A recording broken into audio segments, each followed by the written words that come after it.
Still 13 seconds to go. Quickly. They actually have a chance to get Bucker in field goal range here. Chiefs, wow. On the middle. Oh, my goodness. It's going to be a 48-yard attempt. Wow. Only Mahomes gets you in the easy field goal range. So hundreds of thousands around the planet. The kick is good. It's going to overtime.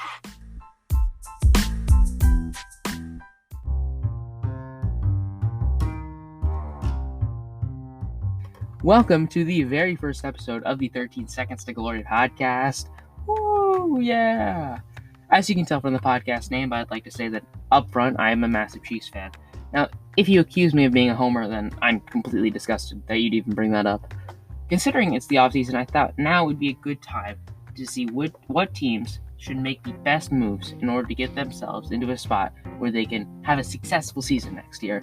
And each week, I'll be covering a certain division. So this week is the AFC West division. Today, you'll be hearing the Chiefs version. I'll be discussing what moves the Chiefs can make to get themselves in the best possible position to enter the next season. That's what I'll be talking about today. But tomorrow, you'll hear the Broncos version. Then the next day after that, you'll hear the Chargers. And the day after that will be the Raiders, because the Raiders are the worst team in the AFC West. Then, the very next week, it will be the AFC East division's turn. So that'll be the Patriots, the Dolphins, the Jets, and then finally, but not least, the Bills.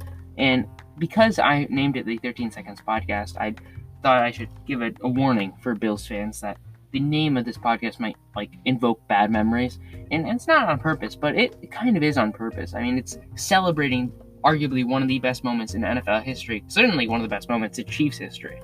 I thought I should just give that warning to all Bills fans if you're listening to this as a Bills fan. Now, let's jump right into the Chiefs episode.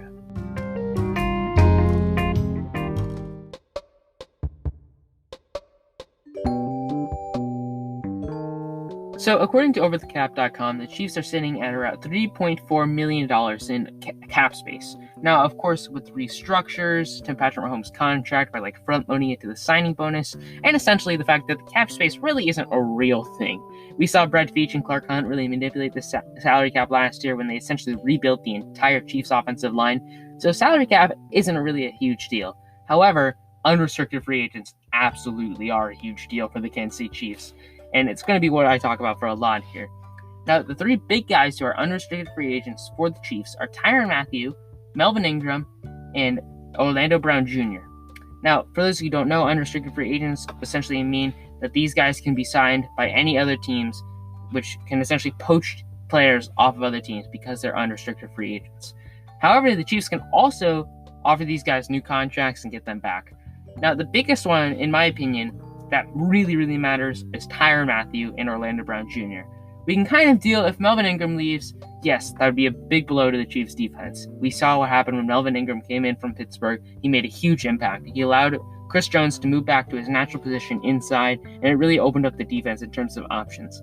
However, Tyrann Mathieu is the captain of the defense, and Orlando Brown is in charge of blocking Patrick Mahomes' blindside. So those two guys are a lot more important than Melvin Ingram in the grand scheme of things. However, Tyrann Mathieu is going to be 30 when the next season starts. He's going to be 30, so he's kind of leaving his prime. He's hitting his prime, but he's kind of leaving at the same time.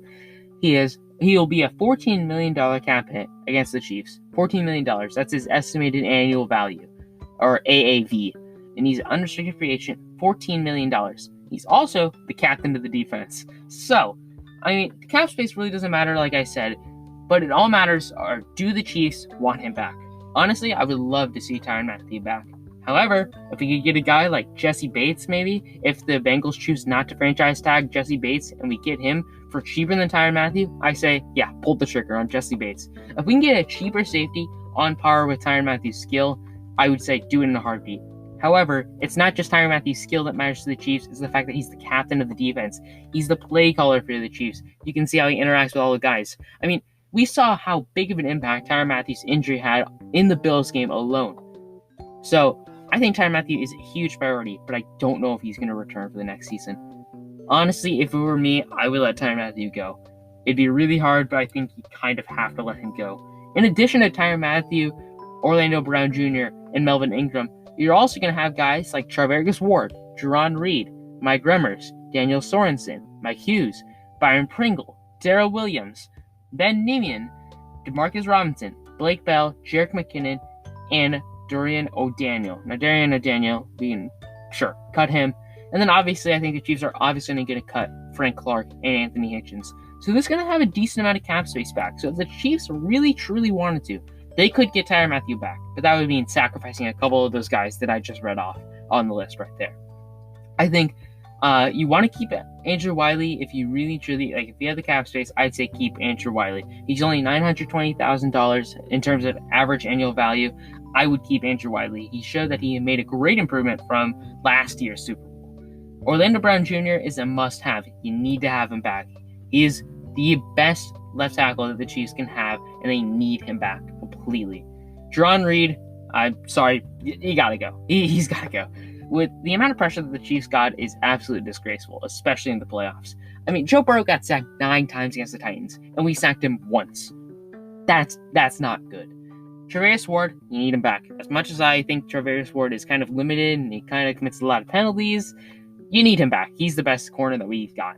And unless you want to bring in a big free agent acquisition in the offseason, you have to keep Charvarius Ward. Melvin Ingram, I'd love to have him back. I think he's a priority for the Chiefs. But, I mean, in the grand scheme of things, if you need to make room for a big free agent signing, I'd say get rid of him. Mike Remmers, he's just a depth piece, honestly. I would keep him around only for the depth. But if you can find someone better, I would say do it. That's kind of the story with a lot of guys on this list. If you can find someone better and cheaper, you do it in a heartbeat. Because these guys are not like top-end players. However, you need them. Because the Chiefs are kind of short-staffed, especially in these positions. Daniel Sorensen, I'd say, is probably gone. Demarcus Robinson, I don't see a future with the Chiefs. I think they're going to keep him around. But he feels like he's kind of hit his ceiling in terms of the Chiefs. Darrell Williams and Byron Pringle. 2 pretty important guys. I think we'll see them re-sign and back. Blake Bell is most likely going to be gone.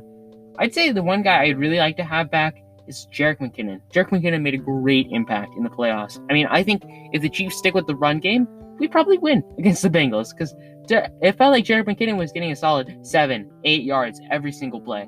So I'd love to have Jerick McKinnon back. He's kind of the guy who's like, yeah, I think we can get him back.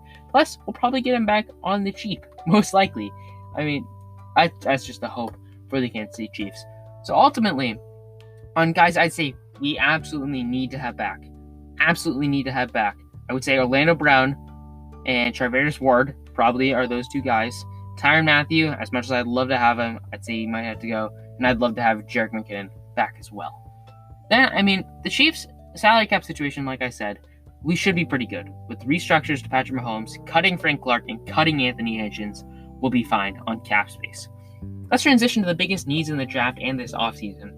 Now, I think for the Chiefs, I think number one priority in the draft and free agency is the defensive line. You need someone to rush the edge. You need someone to rush up the middle with Chris Jones. Jarran Reed and Frank Clark are just not cutting it. They're not. If you can get Melvin Ingram and Chris Jones, they're really good.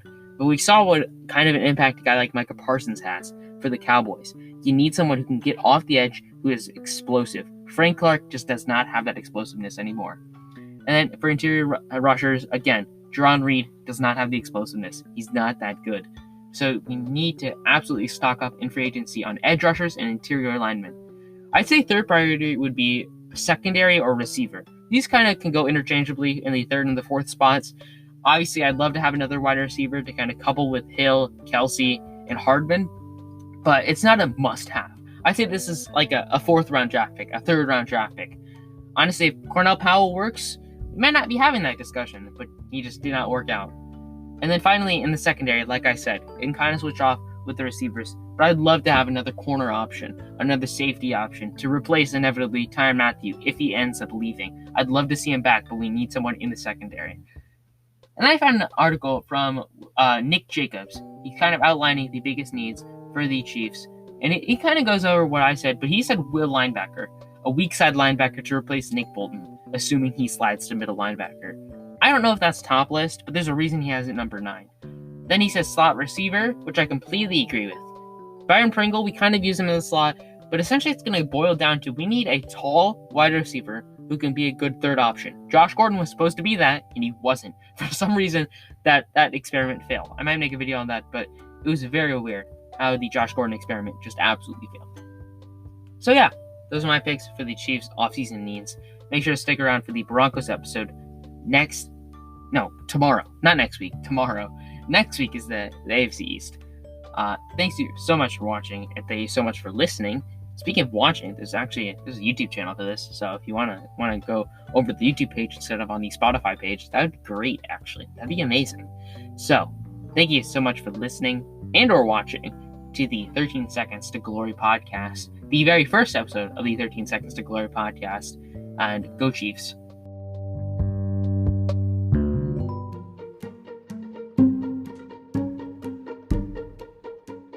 Welcome to the 13 Seconds to Glory podcast. Today is the second episode of the 13 Seconds to Glory podcast. That's right, the second one. I mean, we're rolling pretty great along here. I mean, second, I'm pretty sure is the mark of all great podcasts. Anyways, today I'll be talking about the Denver Broncos offseason needs to get them better ready for next season.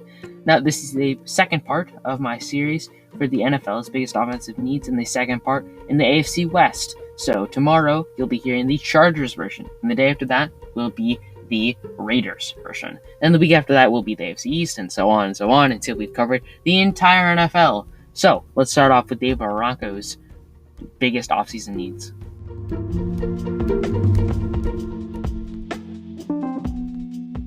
So let's talk about the Denver Broncos over the cap situation.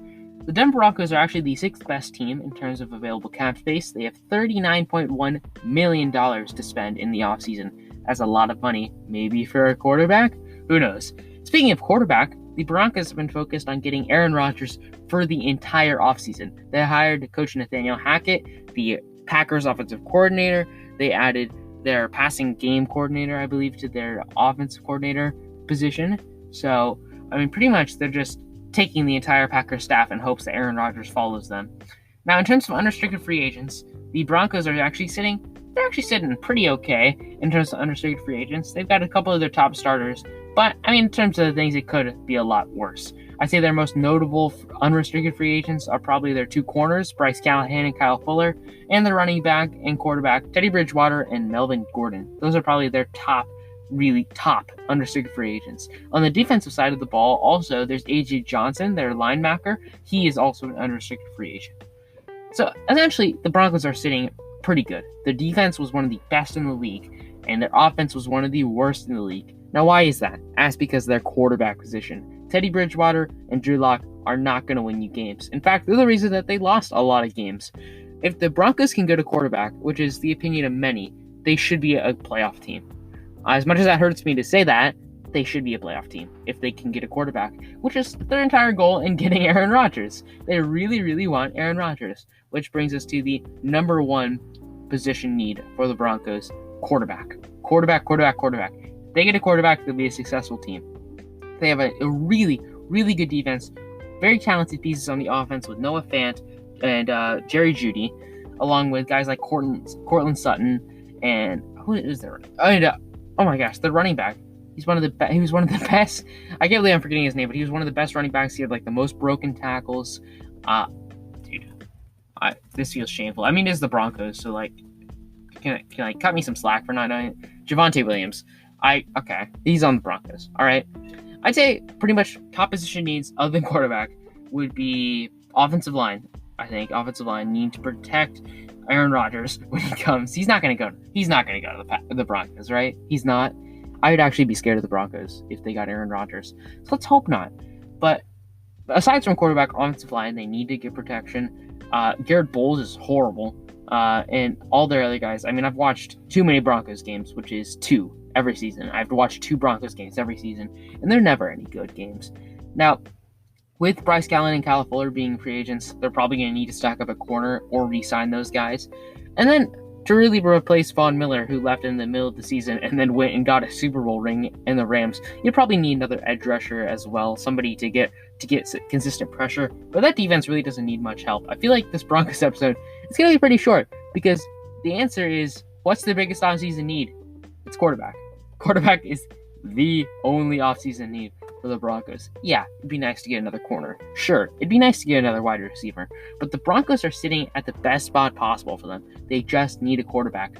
Taking Justin Fields probably would have been amazing for the Broncos. But guess what? You have Pat Surtain, so now you can kind of fill that role of corner if either Bryce Callahan or Kyle Fuller decide to leave. But yeah, I mean, I don't really want to fill episode time or anything because guess what? It's pretty straightforward. Broncos absolutely need a quarterback for the next offseason. Thank you so much for watching. Make sure to attend and watch the Chargers episode tomorrow. Okay, thank you. Go Chiefs.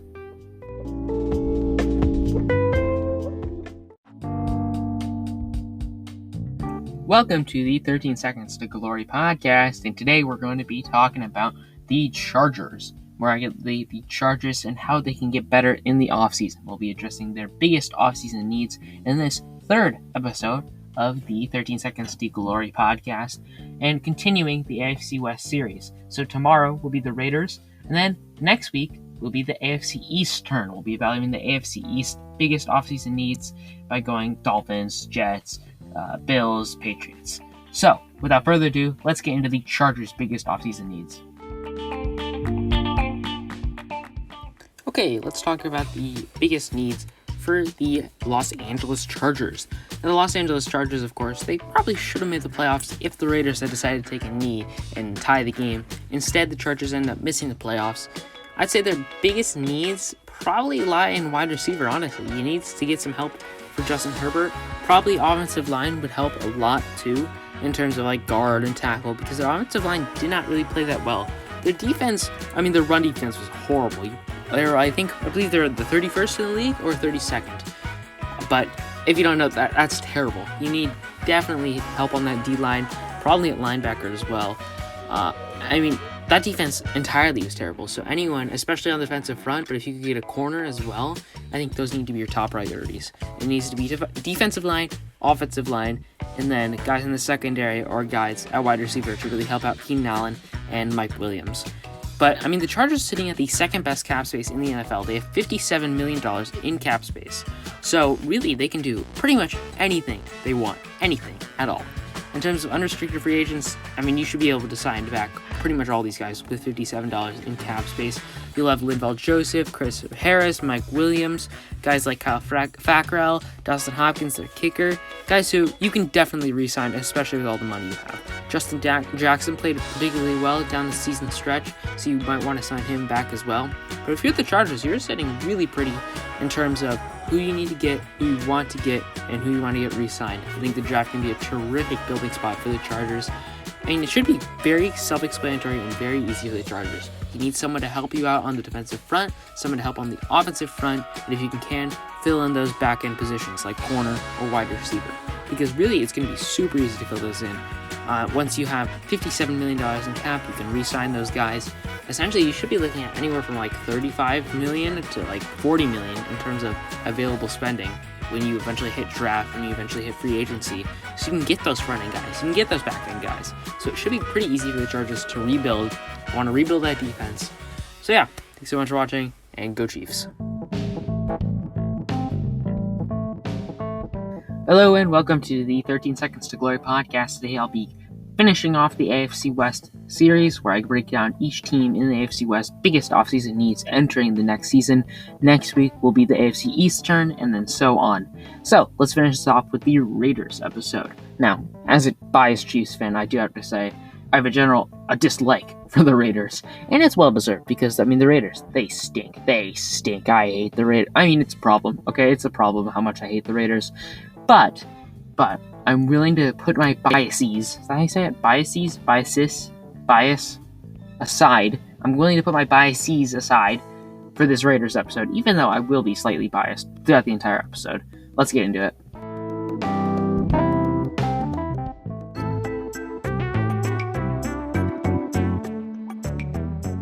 Let's start off with the Raiders cap situation. In terms of the rest of the league, they're about 15th in the NFL with $19 million in empty cap space. So they're doing pretty well in terms of cap space. Now, in terms of their needs, it makes it pretty hard to evaluate their needs because we don't know what's going to happen with Derek Carr. There's been a lot of talk on whether Derek Carr is going to be traded, whether it's going to be released to another team. And I think Derek Carr is just a serviceable quarterback. He's not good, he's not great, but he's a pretty good quarterback. He's like a backup. He'd be a backup or a mid to below level starter in the NFL. That being said, it makes it pretty hard to evaluate whether the Raiders should go for a quarterback or not, because you really have to wait to see if Derek Carr is going to be traded or is going to be released. Because if he's kept around, you don't need a quarterback, but if he's gone, then you're going to need to get a quarterback in the offseason, because unless your plan is to start Marcus Mariota, who is an unrestricted free agent himself, you're going to have a decent amount of problems with it. So, in terms of the unrestricted free agents for the Raiders, they're really going to be looking at two big guys to really try to get back in the offseason. They're looking at Casey Hayward and probably Zay Jones as the two best players in terms of unrestricted free agents. You've also got a few like mid to low level guys on that team, like Alex Ingold, their fullback, or you'll have guys like Deshaun Jackson or Gerald McCoy, who was injured all last season, or Desmond Trufant. So you have a lot of mid to low level guys that you could re-sign, and they're all not going to cost you a lot of money. So feasibly, the Raiders should be able to get a lot of these guys back, if not all of them. The biggest thing would be, do you want Marcus Mariota back? And again, that all hinges on if Derek Carr is going to be gone. If Derek Carr is gone, then yeah, you might want Marcus Mariota to be there as a placeholder until you get like a serviceable quarterback to replace Derek Carr. But if your plan is to keep Derek Carr, you might want to get rid of Marcus Mariota, because it will save you around $30 million in the cap space. Let's talk about the Raiders' biggest offensive needs. Not offensive, but their biggest needs in the draft. So, in terms of the Raiders' draft, you're going to need a couple skill positions. You saw that if Derek Carr, I believe, if he got a couple really good wide receivers, he could be really good. Because the Raiders, they wanted that in Deshaun Jackson, but it turns out Deshaun Jackson, his prime has passed him way by. It looks like he passed up a chance to really get a Super Bowl ring with the Rams, which is pretty funny. But in terms of the Raiders, you're probably going to need a good skill position at wide receiver. You might want some guys up front to block in the next couple of days. But, I mean, yeah, I would consider getting a wide receiver first. Probably want to buff up that defense, considering the Chiefs absolutely torched them in the season. But receiver is really, you really want to go and get a guy who can catch the ball, not a guy who's really fast. I know Al Davis might haunt them, but get a guy who can really be a good pass catcher, who is really good, who can work really well with Derek Carr. Thanks so much for watching, and as always, go Chiefs.